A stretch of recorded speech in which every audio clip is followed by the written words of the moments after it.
आध्यात्मिक आँखाले हेर्ने एउटा सुन्दर किताब खबर.com। नमस्कार मेरो समाधानी मित्र, तपाईको सुस्वास्थ्य, समृद्धि र प्रगतिका लागि हार्दिक मङ्गलमय शुभकामना अर्पण गर्छु।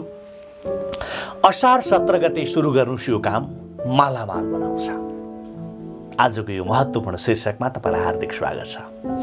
असार 17 गते 2077 साल असार 17 गते आषाढ शुक्ल एकादशी तिथि अर्थात् हरिशयनी एकादशीको नामले सर्वत्र प्रसिद्ध छ।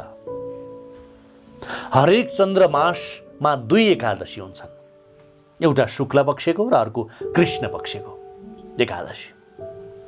यो एकादशी वा पूर्णमासी तिथि भगवान विष्णुप्रति समर्पित तिथि मानिन्छ मेरो समाधानी मित्र। एकादशीलाई हरिवासर पर्व पनि भनिन्छ, हरिवासर, किनभने यस दिनको सम्बन्ध भगवान विष्णुसँग विशेष रूपले जोडिएको मानिन्छ। एकादशी वा हरिवासर पर्वको सम्बन्धमा पौराणिक ग्रन्थहरूमा विस्तारपूर्वक बडो मिठो तरिकाले व्याख्या गरेको पाइन्छ। यसरी बहुविध रूपमा उल्लेख भएको हुनाले नै बुझिन्छ कि तिथिहरूमा एकादशी तिथिको शीर्ष स्थान छ।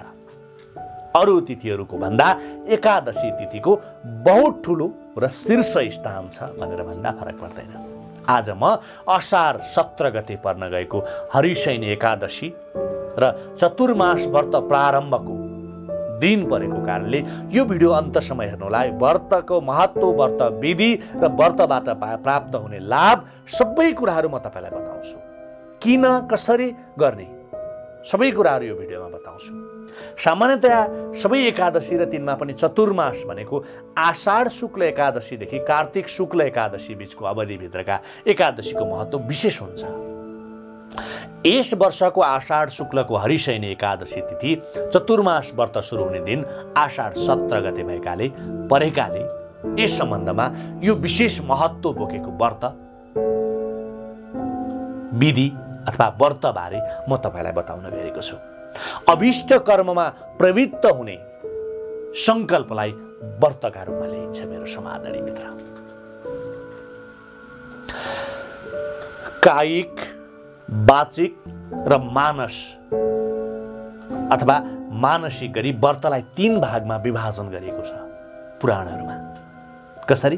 कायिक, वाचिक र मानस अथवा मानसिक गरेर व्रतलाई 3 भागमा विभाजन गरिएको छ। तीमध्ये घातक हात हतियारको प्रयोग, अन्तर इन्द्रियमा बाधा, व्यभिचार र हिंसा जस्ता कुरा नगर्नुलाई कायिक व्रत भनिन्छ। यो कायिक भनेको शारीरिक व्रत पनि भनिन्छ यसलाई, जहाँ घातक हात हतियारको प्रयोग हुन्न, अन्तर इन्द्रियमा बाधा पुर्याइन्न, व्यभिचार र हिंसा जस्ता कुराहरू गरिन्न भने यो शारीरिक व्रतमा पर्छ। यी कार्यहरू नगरेर भगवानप्रति शारीरिक व्रत बस्न पनि सकिन्छ। सत्य, परिमित, हितकर, मधुर, छुल्याई र निन्दा नगर्ने वचनको व्यवहारलाई वाचिक अर्थात् वचनको व्रत भनिन्छ। मनलाई प्रसन्न राख्ने प्रयास, शान्त भाव, निर्भयता र आत्मसंयमलाई मानस व्रत भनिन्छ, मानसिक व्रत भनिन्छ। तत्त्वदर्शी महर्षिहरूले जागरणको उषाकालमा साधनामय जीवनद्वारा पत्ता लगाएका हितकर तथ्य मध्येको एक उपलब्धि हो व्रत। त्यसैले व्रत अति महत्त्वपूर्ण कुरा हो। म यो प्रसङ्ग आइरहँदा व्रत र उपवासका विषयमा पनि म तपाईलाई बताउनेछु। यो के हो त? व्रत र उपवास के एउटै हो त? यो विषयमा पनि म तपाईलाई जानकारी दिनेछु।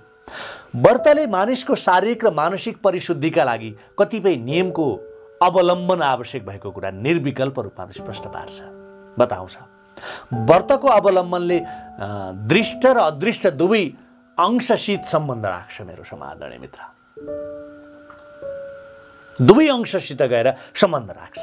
त्यसैले व्रत बस्नाले दृष्ट रूपमा अरुचि भयो, अजीर्ण भयो, उदरशूल भयो जस्ता साधारण र उपदंश, जलोदर, राज्ययस्मा जस्ता दुसाध्य रोग शमन हुनुको साथै अदृष्ट रूपमा परमार्थ प्राप्तिको मार्ग प्रशस्त बन्छ। यसरी व्रतको प्रतिफल शरीरको बाह्य र आन्तरिक शुद्धिका साथसाथै ईश्वर उपासनाको मार्गमा आफूलाई अग्रसर गराउनु पनि हो भनेर भनेको छ। यो कुरालाई हामीले यसरी बुझ्नुपर्छ।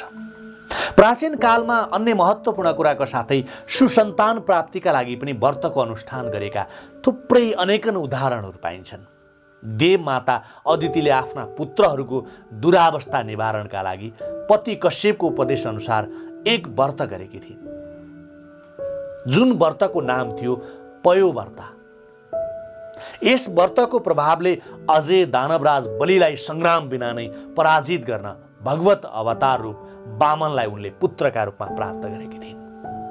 अर्की कश्यप पत्नी दितिले पनि सौता अदितिका पुत्रसँग टक्कर लिन पुंसवन भनिन्छ, पुंसवन नामको कठोर व्रत आरम्भ गरेकी थिइन्।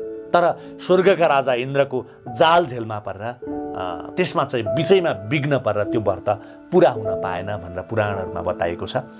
त्यसैले व्रतको महत्त्व बहुत ठुलो छ भन्ने कुरा मैले तपाईँलाई बताउनका लागि यो कुराहरू गरिएको छु।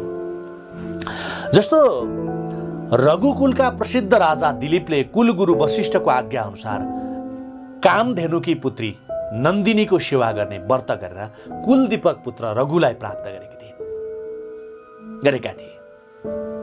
दाजु रामका साथ वन जाने सुमित्रा पुत्र लक्ष्मणले 12 वर्षसम्म नखाने र नसुत्ने व्रत गरेपछि मात्र मेघनाथ इन्द्रजितलाई विजय प्राप्त गर्ने शक्ति हासिल गरेका थिए। साधारणतया व्रतले मानिसको आत्मा पवित्र बन्छ मेरो समादरणीय मित्र। संकल्प शक्ति विशुद्ध हुन्छ मेरो समादरणीय मित्र। बुद्धि विकसित बन्छ, विचार शक्ति वृद्धि हुनुका साथै भावना शुद्ध हुन्छ। उक्त सबै शुद्धिको प्रतिफल हो आत्मोक उन्मुक्ता वा परमात्मा प्राप्तिको स्वरूप योग्यता। र हुन पनि जीवनमा गरिने जुनसुकै कर्म यदि त्यो दुःखमय अथवा दुःखमय संसारबाट मुक्ति दिलाउने धर्मका लागि, इन्द्रियलाई विकृतिबाट जोगाउने विरागका लागि अथवा तीर्थफलको सेवाका लागि हुँदैन भने त्यस्तो कर्म गर्ने व्यक्तिले गरेको कर्मको केही पनि अर्थ हुँदैन। त्यस्तो कर्म गर्ने व्यक्ति बाँचे पनि मरे सर हो भनेर भनेको छ। त्यसैगरी समयानुकूल शुभ कर्म गर्नु आचार हो र यो नै परम धर्म पनि हो भनेको छ। त्यसैले यो समय अनुकूल असार 17 गते यो महत्त्वपूर्ण व्रत गर्नुस् मैले तपाईलाई भनेको। यसले मनुष्यलाई यस लोकमा सुखी र प्रशंसनीय तुल्याउँछ अनि परलोकमा पनि उत्तम गति र सुख दिलाउँछ। तपाईँ परलोक भइसकेपछि पनि तपाईँलाई यसले बहुत ठुलो सुख आनन्द अनुभूति दिन्छ। त्यसैले यो समयानुकूल आचरणलाई पनि बदल्नुहोस्। विभिन्न रूपमा फैलिए तापनि मानवको जीवनयापनको विधि मूलतः सत्य, धर्म र आचार निष्ठ हुनुपर्छ भनेर शास्त्र र सज्जनहरूले एकमत भएर भनेका छन्। यो हिसाबले व्रत उपवास मनुष्यलाई सत्य र धर्मका अथवा धार्मिक पथमा अगाडि बढ्न सघाउ पुर्याउने एउटा साधन हो भन्दा पनि अतिशयोक्ति नहोला। व्रत नित्य र काम्य गरी दुई किसिमका हुन्छन्। कुनै कामना पूर्तिका लागि नै अथवा कुनै कामना पूर्तिका लागि गरिने व्रतलाई काम्य व्रत भनिन्छ र बिना कामना निष्काम भावले गर्ने व्रतलाई नित्य व्रत भनिन्छ। त्यसमध्ये एकादशीको व्रतलाई नित्य व्रतमा गणना गरेको छ। त्यसैले यो एकादशीको व्रत वैदिक धर्मावलम्बी जो सुकैका लागि सदैव अनुष्ठेय अर्थात् गर्नुपर्ने ठहरिन्छ। व्रत र उपवास दुई अलग कुरा हुन् मेरो समादरणीय मित्र। यिनमा पहिलो अर्थात् व्रत बस्दा फल र पछिल्लो प्रहरमा भोज्य रूपले ग्रहण गरिन्छ। व्रत बस्दा बिहान फलफुल खाएर हैन, जुस खाएर, पानी खाएर हैन र राति चाहिँ भोजन गरेर गरिन्छ व्रतमा चाहिँ। तर उपवासमा केही पनि भोज्य पेय वस्तु ग्रहण गरिन्न। व्रत उपवास भनेको एउटै हो भन्छौँ हामी, गलत। व्रत भनेको हामी फलफुल जल भोजन गरेर पनि बस्न सक्छौँ, तर उपवास गर्दा कुनै चिज पनि ग्रहण गरिन्न, खाइन्न। किनभने उपवास भनेपछि त्यहाँ कुनै खाद्य वस्तु ग्रहण गर्ने कुरा हुँदैन। त्यसैले यो व्रतभन्दा कठिन हुन्छ उपवास। निषेध परिपालन र व्रतको रूपमा यसको अर्को पनि परिभाषा अथवा परिभाषित रूप छ। तोकिएको तिथिमा निषेध गरेका वस्तुहरू ग्रहण नगर्नु निषेध परिपालन हो भनेर निराहार बस्नु अथवा निराहार रहनु व्रत हो। यो कुरालाई हामीले यसरी बुझ्न जरुरी छ। नत्र आफू खुसी परिभाषित गरेर यसले अर्थ राख्दैन। तर याद राख्नुपर्ने एउटा कुरा के छ भने मेरो समादरणीय मित्र, केवल नखानुले मात्र व्रत गरेको ठहरिँदैन। फेरि आज मैले खा छैन व्रत भयो मेरो लागि भनेर भन्नु पनि गलत हो। फेरि किनभने विपन्न वा आर्थिक दुरावस्था रहेका व्यक्तिले नखाई बस्दा त्यो व्रतमा गणना गरिँदैन के? एउटा गरिब, एउटा खान नपुग्ने मान्छे भोकै बसेको छ भने उसले गरेको व्रत ठहरिँदैन। हुन पनि माछो सधैँ पानीभित्र बसेर नुहाउँछ, तर के माछालाई नुहाएको धर्म मिल्छ र? मिल्दैन। भारी बोक्ने गधाले घाँटीमा झुन्डेको घन्टी सधैँ बजाउँछ, तर के त्यो घण्टा बजाए बापत उसलाई धर्म हुन्छ? हुँदैन मेरो समादरणीय मित्र। त्यस्तै कंगाल व्यक्ति सधैँ भोकै बस्छ, तर के उसलाई भोकै बसे बापत पुण्य मिल्छ र? मिल्दैन मेरो समादरणीय मित्र। त्यसैले धर्म भन्ने कुरा त्यागमा छ, त्यसमै संसार मौलाउँछ। व्रत बसेका व्यक्तिका लागि आफ्नो वर्ण र आश्रम अनुसारको आचार पालन गर्नुपर्छ। आफ्नो वर्ण र आश्रम अनुसारको आचार पालन, मनको शुद्धता, हैन, अलुब्ध भाव, क्षमाशील स्वभाव, त्यसै गरी त्याग भयो, इन्द्रिय निग्रहका साथै अथवा इन्द्रिय निग्रह भन्छ, यसका साथै देव पूजा र हवन जस्ता कुरा पनि व्रतको अङ्गका रूपमा आवश्यक छ मेरो समादरणीय मित्र। तसर्थ व्रत बस्दा यस कुरालाई पनि आचार रूपमा ग्रहण गर्नुपर्ने अत्यन्त आवश्यक हुन्छ। यो एकादशी हरिशयनी एकादशीमा पनि पूर्ण कर्तव्यका रूपमा अनुष्ठान गर्नुहोस् भन्नका लागि मैले यत्रो कुराहरू गरेको। एकादशी व्रतमा अन्न नखानु होला, किनकि यो दिनमा सम्पूर्ण पाप गएर अन्नमा बस्छ। शास्त्र पुराणले के भनेको छ भने एकादशीमा अन्नमा गएर पाप बसेको हुन्छ कि सम्पूर्ण यो संसारमा जति पापहरू छन् त्यो पाप कहाँ गएर बस्छ भन्दा अन्नमा गएर बस्छ एकादशीको दिन। त्यसैले यो दिन अन्न खानु भनेको सम्पूर्ण पाप खाएसर हो भनेर शास्त्रमा व्याख्या गरेको छ। त्यसैले कहिले पनि एकादशीको व्रत बस्दा अन्न ग्रहण नगर्नुहोला। तपाईहरूले यो जान अनजानमा यी गल्तीहरू कहिले पनि नगर्नुहोला। आषाढ शुक्ल एकादशीको रातदेखि कार्तिक शुक्ल एकादशीसम्म 4 महिना भगवान विष्णु क्षीर सागरमा शेषनागको शैयामा शयन गर्नुहुन्छ भन्ने मान्यता छ। यो 4 महिना भगवान श्री हरि विष्णुले आराम गर्नुहुन्छ। कहाँ? शेषनागको सागरमा, क्षीर सागरमा गएर शेषनागको शैयामा आराम गर्नुहुन्छ भगवान श्री विष्णुले। विष्णु भगवान क्षीर सागरमा शयन गर्ने दिनलाई हरिशयनी वा अब हरिशयनी एकादशी भनेको कुरा के हो, हरिशयनी एकादशी किन भनियो भन्ने कुराको उत्तर यही हो है।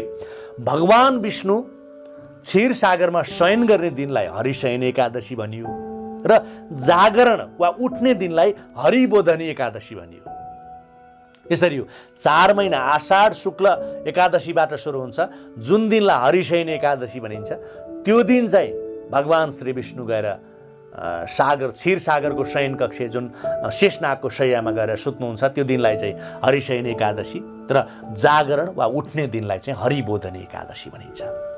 सुत्ने मात्र नभएर बीचमा कोल्टे समेत फर्कने दिन निश्चित गरिएको छ, जसलाई हरिपरिवर्तिनी एकादशी भनेर भनिन्छ। यसरी भगवान विष्णु शयन गर्ने, कोल्टे फेर्ने तथा जागरण हुने एकादशी तिथि व्रत उपवासका लागि अत्यन्त पुण्यकर मानेको छ, अत्यन्त पुण्यदायक मानेको छ। त्यसैले यो चतुर्मासको व्रत बस्नुहोस् भनेको।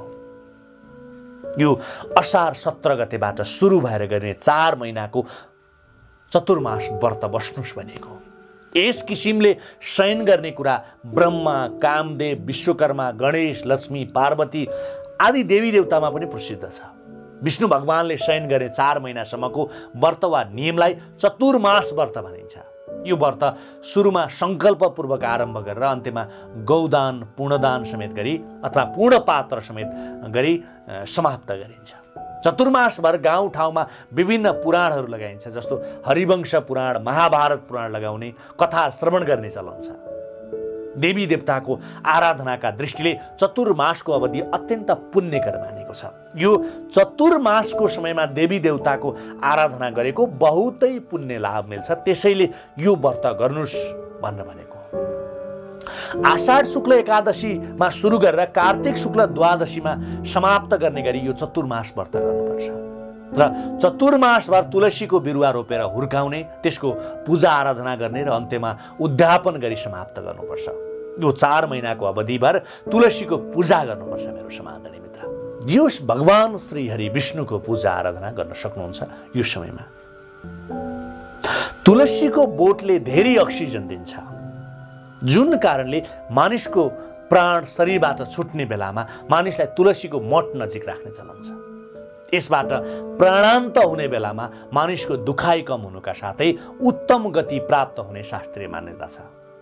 जे होस्, यसरी लोकमा श्रद्धालु व्यक्तिहरूले 4 महिनाको अवधिभर नित्य प्रति तुलसीको पूजा अर्चना गरी प्रत्येक एकादशी पछि व्रत वा उपवास बसी पुण्य लाभ लिएका छन्। तपाईँ पनि लिनुहोस् भन्नका लागि मैले यो भिडियो तयार पारेको हुँ। यो महत्त्वपूर्ण भिडियो हेरेर तपाईँले पनि चतुर्मासको व्रत प्रारम्भ गर्नुहोस् र तपाईँले पूर्ण रूपमा यो चतुर्मासमा गरेको व्रतबाट, उपवासबाट पक्कै पनि भगवानबाट तपाईँलाई ठुलो आशीर्वाद मिल्नेछ। म पनि चाहन्छु भगवानको शुभाशीष तपाईँलाई मिलोस्। सर्वे भवन्तु सुखिनः। आध्यात्मिक आँखाले हेर्ने एउटा सुन्दर किताब खबर.com।